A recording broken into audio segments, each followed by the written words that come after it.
Hello, ladies. I figured I would jump on and uh, just, I'm here and I'm going to give it a couple of minutes because I think I got on a smidge early, but I didn't want to be late. So, welcome to lesson 2 of our Fast Fit beta course. And I really appreciate everybody being here. When you jump on, do me a favor, tell me you're here so I know you're here, and tell me where you're from.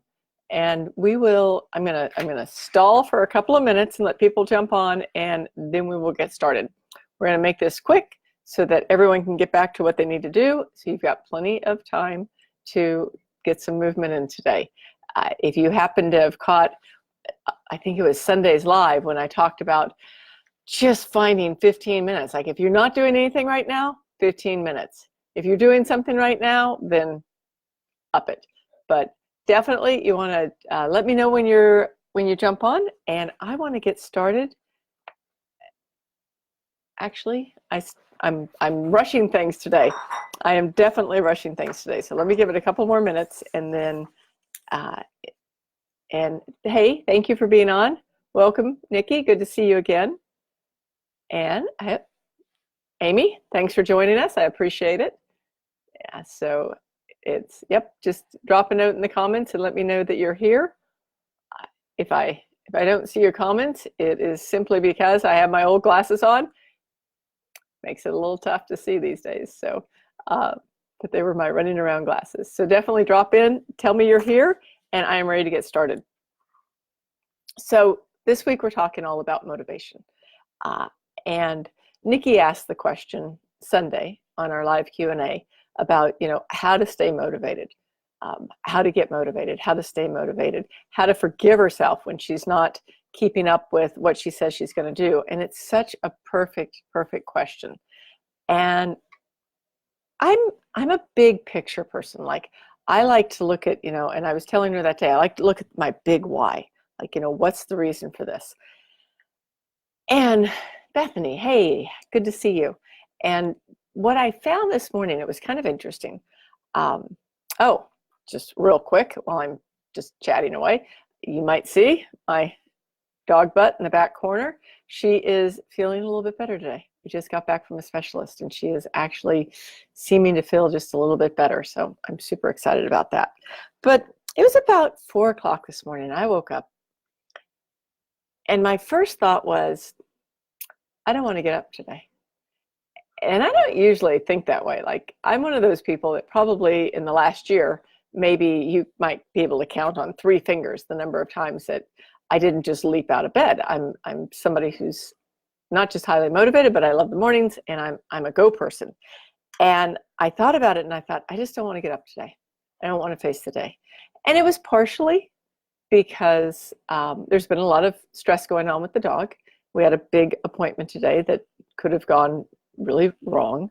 And it was also the fact that over the last several days, I would say probably the last 4 days, I've only gotten in a little bit of movement. Not my usual, happy-go-lucky moving self, just a little bit of movement. And so I thought to myself, okay, instead of thinking about your big why right now, the big reason that you say that you want to get up and get moving, how about if we just focus on the small things? Let's just focus on some smaller things today. And so I recreated the sheet for you today because I wanted to just bring us back to some of the small things that motivate us. Because definitely, like the first thing on the sheet, I'm pretty sure we're going to ask about your big why, and I'm going to come back to that. But also think about what are the things that, like on a day-to-day basis, get you motivated, make you want to go to the gym, make you want to go run, make you want to do whatever your workout is, make you want to reach those goals that you want to reach. Like, what are those little things? Like for me, one of my little things, which is really a big thing, but it's a little thing, is that if I don't do, if I'm not moving a lot and I'm not doing my stretching, then I get in a lot of pain. Like I get all gimpy and uncomfortable. And so that's a big why and a little why. Like that's something that drives me. Another thing is that I know, like we talked about energy last week. actually we didn't. We talked about time last week. We're talking about energy this next week. And one of the things I'm going to say about energy is that the more you move, generally, the more energy you will have. It's not true if you're training for like a Ironman or super long distance bike rides and stuff like that, because you do get tired. But in general, the more you move, hey Allison, thanks for joining me. Thanks for joining us. But in general, the more you move, hey Dr. Veronica, good to see you. What we're talking about, let me just regroup real quick because I just want to make sure that everybody's on the same page. Hey Robin, from Alabama, thank you. So the sheet, I know a lot of you already said that you had downloaded the sheet for today. And what I was telling Bethany and a couple of the other people who were on is that I'm someone who just naturally I'm a morning person. Like I just naturally want to get out of bed in the morning. I'm pretty excited, kind of Tigger the Tiger kind of person in the morning. And when I woke up this morning, I didn't want to get out of bed. Like I just really didn't want to go. Didn't want to go to the gym, didn't want to do anything. It was a mental thing. It was definitely a mental thing. But what was going on is that because I had a lot of stress and I was feeling a little bit overwhelmed, the motivation that I used from my big why, my big picture why, wasn't driving me. So it made me realize that I need to also talk about the small things that drive us. Like what are the little things that movement does for us that makes us feel better, makes us be motivated to do the things we want to do. Movement will make you feel better, absolutely. Accomplishment, like doing what you say you're going to do, it's kind of like, it's almost like an oxymoron, I guess, that that you need to be motivated to do what you say you're going to do. But if you say what you're going to do, if you do what you say you're going to do, then you're motivated more. So it's a double-edged sword. So thinking about like, the little things that will help you, it makes sense, right? The little things that will help you get motivated will also create the motivation. So what are some of those things? Like what are some of the things for you that would really make you feel good about doing what you say you're going to do? I mentioned earlier, one of my things is that if I'm not doing my stretching properly, which is part of my movement, if I'm not doing my stretching, then I get in pain. Like I have a lot of sciatic stuff that happens. And so I have to stay on my game, or else I'm going to be driven by pain. So not that I like being driven by a painful thing, but that's something to look at, like, just moving. I did actually get up this morning and I did actually go to the gym. It was probably the shortest time I'd ever been at the gym in my life, but I really didn't care. I was just going to go. So I counted it as a win. Got it done. So what are some of those little things that you're going to get as a win from just doing the things that you say you're going to do? Another thing that I'd like to think about, and this is one of those that I just said that I don't like to think about, but it's a good driver. It's a good driver for motivation, is what's going to happen if you don't do the things that you say you are going to do. So let's say that your motivation is that you want to lose weight, gain muscle, because not only do you want to feel better, but I know a lot of people in the group had said some of their, what their freedom was. Like they wanted to be able to go hiking. They wanted to be able to go kayaking. They wanted to be able to play with the kids. They wanted to be able to have high energy all day. Those are positive drivers, right? Those are the things that drive us that are positive. What about the painful stuff? Where would you be if you're not going to accomplish what you want? And this really came home to me about a year ago. I don't know if y'all, I actually, quite frankly, don't think I ever really introduced myself in the group, but I'll come back to that. I'll just give you the short version. Short version is I've worked for myself almost my entire life. Several different businesses. I love, it's one of the things I love doing. I love running my own companies. And about a year ago, I was still running a company, hey Susan, that was an outdoor activity company. So we did hiking and biking and kayaking and camping and then lots of eating and drinking and socials and travel, like all kinds of stuff. It was tons of fun. It was tons of fun. And I'd been doing it for like 15 years. And 15 years is a long time for me. I'm kind of a 9-year kind of person, I've found. So after 15 years, it wasn't what I wanted to keep doing, but I was really comfortable there. So I sat down and what I wanted to do was this, what we're doing right now. This is what I wanted to do. It was time for me to make a change. So I sat down and I said, okay, if I'm not being driven, if I'm not being motivated by what I want, what if I was motivated by what I don't want, which is continuing to run a company that that I loved, but I was ready to pass on to someone else. What would it look like in 5 years if I hadn't made that change? And it was interesting because it really, really was my driver for getting off my butt, getting motivated, selling the company, starting this. Like, it was my driver because I realized that if I wasn't having a lot of, it's not that I wasn't having fun, I was not as excited about the company as I used to be. So if in 5 years, I was going to be even less excited, but I would still be doing the same old thing again and again. So for me, that was a super eye-opening moment when I realized how like the pain of not changing and still being in the same place in 5 years that I didn't want to be in, how that was very, very motivating. So I would like to ask you, if you don't achieve what you want, if you don't achieve your commitment or your goal, where are you going to be in 5 years? Like, generally speaking, and coming back to this, I don't like to focus on the negative, but I'm just going to say it. Generally speaking, in a fitness situation, if we're not going forward, we're sliding backwards. It's just the way it is. After about 30, your body is no longer working for you. So you've got to start working. If you start, excuse me, tongue-tied, you have to keep moving forward or else you're going to start sliding backwards. So in 5 years, where are you going to be? So where are you going to be if you accomplish what you want, and where are you going to be if you don't, if you haven't made the changes? So I'm going to hang on for just a second. I'm going to just read what Veronica said real quick. So she's saying, thinking about what will happen, especially how it'll affect my quality of life in, say, 5 to 10 years from now. It's so true. Like, it is so true. The reality is that if we're not moving forward, we are moving backwards.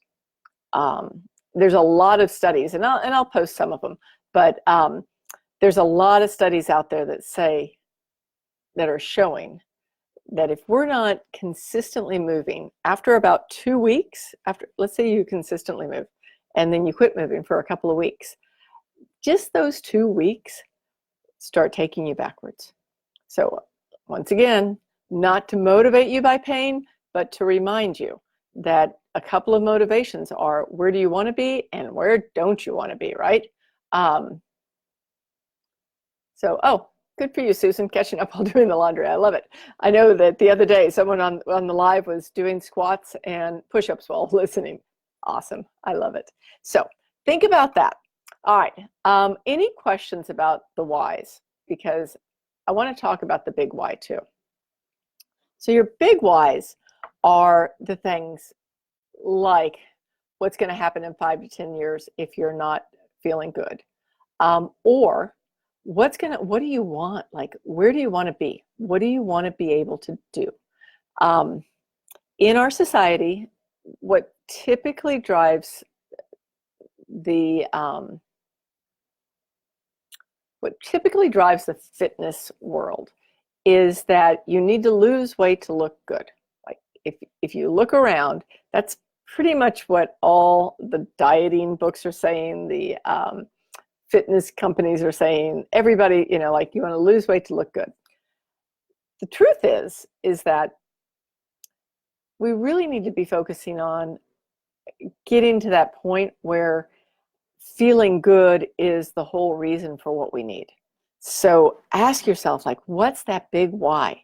And you've probably heard me say it before, but like, one of my big whys is that I love doing a few things. I love doing a lot of things actually, but I love kayaking. I love whitewater kayaking, actually. I love flat water kayaking too. I love hiking. I love backpacking. Um, I love doing a lot of outdoor stuff. And my big why is the fact that I want to be able to do those things for as long as humanly possible. I was on a river last month with some friends, and one of my friends turned 70 that day. And it's pretty impressive to me to be 70 years old and running a big whitewater river, because it takes a little bit. And that's my driving force too. I want to be able to do all the things I love to do for as long as I possibly can. The side benefit is that if you're shooting for those things, like those big things that you want to be able to do, you're going to lose some weight. You're going to get more muscle. You're going to feel better. You're going to look better. I mean, all those things just naturally happen. So instead of just being the focus, like the focus being all about look, I think it should be all about desire. And then that desire is going to trickle down into everything. So any questions about that? And let me jump over here and look at the comments real quick. As you can see, I'm dropping my glasses because I've got my old glasses on today. So Bethany says that with getting older and being in a job where she's sitting all day, she's trying to be more active. Oh, a 7-year-old daughter to keep up with. So yeah, so moving and packing yourself, that is one way of keeping moving, is by packing your house. But being able to stay in a place where you can keep up with the kids. For some people, the grandkids, keep up with doing the fun stuff, showing them the fun stuff, right? Like I don't have any two-legged kids, just the furry kind. But I have several nieces and nephews who are having babies now. And it's always been exciting to me to be able to show my nieces, nephews, their kids, all the different things that they can do outdoors. And I can't do that if I'm not taking care of myself. So, you know, keeping up with the kids, keeping up with their friend, the little kids. So the best years are your next 10 years. You know what? Your next 10 years are always the best years, no matter your age. So the next 10 years are going to always be the best years. So stay feeling good about that. And so Dr. Veronica says she just started kayaking. Good for you. I think I remember you saying that you're from Alabama, which is some beautiful areas to kayak. So Susan, I'm going to see real quick what you're saying. Trying to work from home, stay at home, homeschooling, as well as staying healthy and lose the rest of the weight from having. So, okay, ladies, I'm going to post something in here when we get off. I don't want to mess around on the web while I'm talking to y'all, but check it back in the comments. It's going to be something that I think Jack Bush does, and this is a very, very smart guy. Like I like all of his science, and he has created this super quick workout. We call them in the VIP group. We just call them nitros, and I think it's like maybe 3 minutes, maybe 4 minutes, super fast. So if you're at home and you're doing things like moving, packing, laundry, taking care of the kids, homeschooling, running your company, all of those things, this is something that you can do fairly often, and like, you know, every couple hours if you want to. Probably the best schedule is about every 2 hours, 3 times a day. And it's not going to knock weight off. It's not going to build muscle. But what it is going to do is get everything moving and creating the energy so that you can do more of those things. So I will post that. Just let me do that when I get done, so I'm not talking to y'all about. Okay. Okay, so you're in Florida now. Florida's got some great kayaking too. All right, questions. I don't want to keep y'all on here. Like my goal is to keep these as short and concise as possible. So I'm just gonna, while you write your questions, I'm gonna run back through really quick because I just want to go back over this, and I'm gonna look at the homework just to make sure I didn't miss anything. So we talked about your big why. Like, you know, what's the big driving force? Okay, like what really matters to you? Why do you want to be fitter? Why do you want to be healthier? Why do you want to be slender? Why do you want to be more muscular? You know, what are those big whys? Then another piece of the big why is that, to me, and this is myself, but I think it works for a lot of people, is that if you can get the feeling of how it feels to have whatever it is that you want to have, whatever it feels like for me, I can only give you examples for myself, so I'm going to. So I know that like one of the things that I want to do and I haven't done is I want to run a long trail race. I haven't run a long trail race because I haven't trained enough to the point where I know where I don't get injured. But I can feel the feeling of how it would feel to be finishing that race. I've done other things like that, and I know how it feels. I can feel the feeling of how it feels to be strong enough to pick up my kayak, throw it over a shoulder, and carry it down a mile down to the river.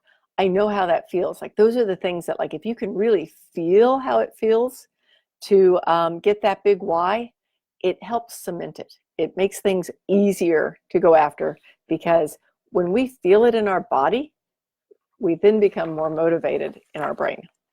Our brain is driven by that. So, okay. Then I talked about, looking at the bad side. Let's look at the painful side, ladies. What's going to happen if you don't do it?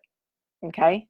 And then the other thing is what are some small pieces, small drivers that you can have that can help you get motivated when you're not motivated? Like, what are some small things? And I bribe myself even. Like sometimes I'll bribe myself if trying to think of an example of something. Stretching. Hey, Michelle. For those of you who are still on, I know a lot of you guys have already jumped off, but for those of you who are still on, I just have to tell you, Michelle Drylick is on right now, and she is going to be doing a special class for us on the 25th. We'll be making more announcements about that, but wait, because she has some super cool stuff going on all around being ageless, basically, being ageless. So she's like one of my mentors out there. But the other thing is that what are some of those little things that are going to motivate you? And I was saying that sometimes I'll bribe myself, and the bribing could be if I stretch, then I get to take off 15 minutes to do something else that I want to do. I just like literally, if it takes a bribe, it takes a bribe. So whatever it takes, go for it, because motivation is something that comes from within, but you can drive it from without. So just find those things that make you shine, that make you want to do it, and then use them as bait, use them as motivation, use them as a win. Okay. Anyone have any other questions before I jump off? I told you I want to make sure. Yeah, Michelle, we're super excited to have you on. And I think prior to her being on the 25th, she has a quiz that she's created all around aging agelessly. So we'll be putting that out there too. But any other questions? Because I want you guys off and going moving, doing something great today. I know in Houston, Texas, where I am, the weather has finally broken. Well, we've gone from 100 to 80, I think. So it's pretty damn pleasant out there today. So thank y'all so much for being here. I will do the post on the nitros. And for those of you who are watching the replay, thank you too. And love you guys. And I will see you on Thursday. Okay? See you later. Bye-bye now.